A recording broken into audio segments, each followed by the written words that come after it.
Christians ఉన్నారు, వాళ్ళకు మత స్వేచ్ఛ ఉంది మన హిందూ దేశంలో.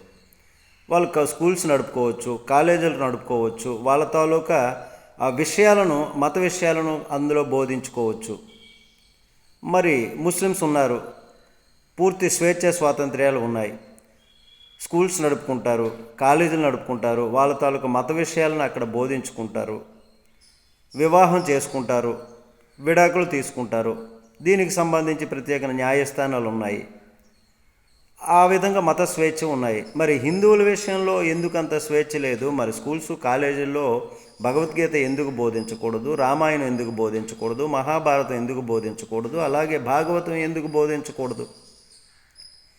దీనిపైన మరి హిందువులు అంటూ చెప్పుకునేటటువంటి విధంగా మరి లేదా? హిందువులకు స్వేచ్ఛ లేదా? దీనిపైన మోడీ సర్కారు ఒక విధంగా ఆలోచించాలని మనవి.